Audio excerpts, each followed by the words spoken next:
This video will go through the ducting tools and workflow in EdgeWise. To start, there's four main tabs inside of EdgeWise. The first tab is the File tab. The File section holds the file convert tools. Next is Process Scans. After that is a Modeling Control Options, Recovery tool, and some Plant Suite specific tools. The last section is the Output options for saving and exporting. The Model tab is where the different tools will be located depending on the model that is selected in the Model Selection pane. In this video, it will primarily be the ducting tools. The Option tab is where the metric and imperial units are located, as well as the different controls for the look of EdgeWise. The last tab is the Help tab. The About button will tell you what you have activated based on your licensing and which version of EdgeWise you're working in. The Help button has all of the current workflow guides and PDF form. Finally, the training video option takes you to a link where all of the EdgeWise training videos are located. To start modeling, go to the File tab and select the Open Model option to bring in a point cloud. EdgeWise uses object recognition to find ducting, so we will need to bring in a blank model instead of processing the scans with a point cloud. To do this, select Blank Model, then New Duct Model in the File tab. Select the new duct model in the Model Selection pane to activate the Model tab with the ducting tools. Ducting and structural steel run on very similar platforms. A lot of these tools and workflows should be familiar to structure users. With ducting, there are only two standards to choose from, imperial and metric. At this time, the only type of duct that can be extracted in the ducting model are rectangular. You are able to use a pipe model to extract round ducts, which can then be exported as solids or ducting families in Revit. To extract a duct, begin by selecting the Extract tool in the Model tab. You can also use the X key on the keyboard as the hotkey. Once the tool is activated, left-click along the outside edge of the duct you would like to extract in the point cloud.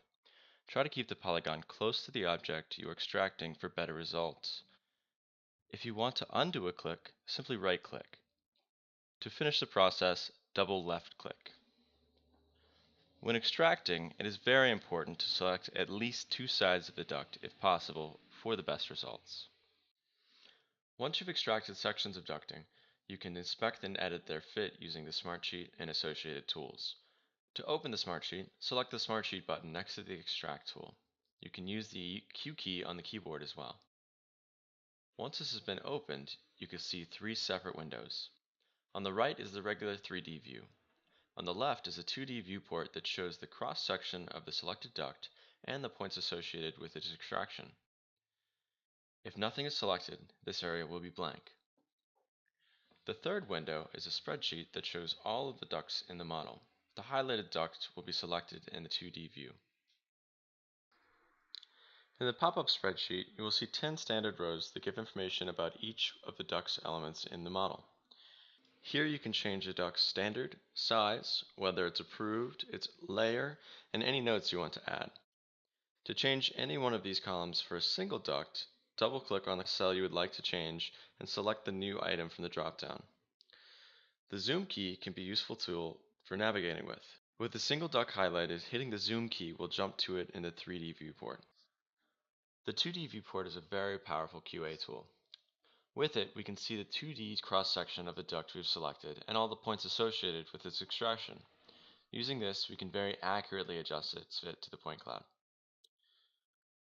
The first thing we can do with the 2D viewport is simply grab the cross-section and move it to fit in the point cloud. As you can see, it also moves the duct in the 3D view. If we would like to adjust the size of the duct, we can use the Resize tool. With this tool, we can draw the duct based on the point cloud. This will also update the spreadsheet. Simply select the Resize button or the R key on the keyboard and click the drag a box in the 2D viewport. We can rotate the ducts 90 degrees at a time using the Rotate 90 buttons on the right side of the Model tab.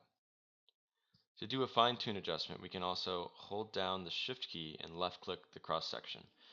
This will rotate it about its bottom left point. Finally, we can use the Refit tool to refit the duct to the point cloud for us automatically. Another useful tool to speed up your extraction process is Set to Select. The button is located next to the Extraction tool. When extracting, the default setting is AutoFit. which will look through all of the possible sizes in the standard and find the best fit. For projects that have a lot of consistently sized ducts, we can set the size of the selected duct we extract to the size that EdgeWise will fit. This will increase the speed of extractions. To go back to AutoFit, hit the A key on the keyboard or select it in the dropdown. You are also able to model in the standard 3D view. We can move ducts and change their length and orientation. To do this, left-click on the duct, which will turn green with 2 red arrows on each end, and move it around in free space. To change the length and orientation of the duct, select either the red arrow or blue sphere on the end of the duct. If you grab a blue sphere, you're able to move the duct in any direction based on the other blue sphere. If you grab the end of the red arrow, you can change the length of the duct without it changing planes. This is usually the best way to adjust the duct in 3D. Another tool to assist moving the duct in the 3D view are the side draggers. To turn on the side draggers, select the side dragger checkbox. This will add 12 more arrows to the surface of the ducts. Selecting any of the center arrows will move the duct in that plane. Selecting any of the edge arrows will move the duct around the endpoint of the same plane. To copy and paste a duct, simply select it, then use Ctrl-C and Ctrl-V. To adjust groups of ducts and make connections, you will need to select multiple ducts at the same time. To do this, either Control-click to select individual ducts, or hold down the Shift key and left-click to drag your mouse to create a box. Any duct that is selected will turn green. To unselect a specific duct, hold the Control key and left-click them again. Proper alignment between ducts is very important for making clean connections. To do this, we primarily use the snapping tools. All of the snapping tools are located in the snapping drop-down next to the resize tool. Snapping tools can be used on a single duct or multiple. The vertical and horizontal snapping tools will snap selected elements to their respective orientations. All other snapping tools snap the selected elements to a secondary element. The Align tool aligns all 4 corners of the selected elements with a picked element. This is an important tool to make good connections between ducts. A good workflow is to choose a master duct piece and align all other ducts in the chain to that. Once you've aligned your ducts, you can make connections. All of the tools to make connections are in the top right corner of the Model tab. To make any connection, multi-select the 2 ducts you want to connect. The most basic connection uses the Join tool. It will only join ducts that have the same standard, type, and size. It makes the connection by meeting at the center and should only be used for collinear objects. Transitions are used for connecting mismatched connections that do not need an elbow. This is a tool that will be used often. When any connection is made, the duct becomes part of the chain.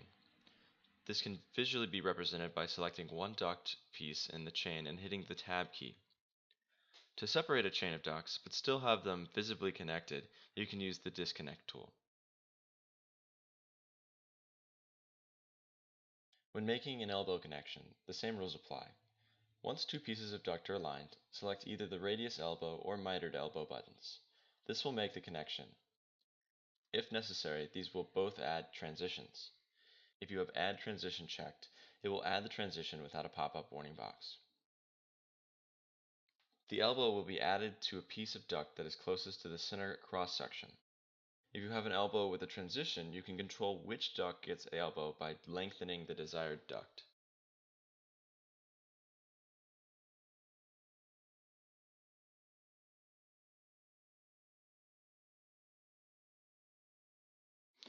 Sometimes when doing fine-tuned adjustments to a chain of ducts, it is possible to have gaps adhere between duct sections. To fill these for the more seamless look, we can use the Reconnect snapping tool. Just like all of the other snapping tools, we will select the duct we want to reconnect, the Reconnect tool, and then the duct we want to connect to. When doing a chain, it is good practice to start at the middle of the chain and work your way out on both sides. Reconnecting does change the placement of the duct, so there is usually a balance between fitting the duct model to the point cloud and having a seamless duct model. To export your duct model, go to the File tab and select either the Export button or the Revit Export option if available. If you export to Revit, the ducts will be imported as connected duct sections. Exporting as a COE file will allow you to import the duct into AutoCAD.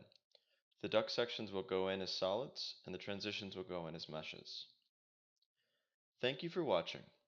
If you have any questions or need any help, please contact the EdgeWise support team at service@clearedge3d.com.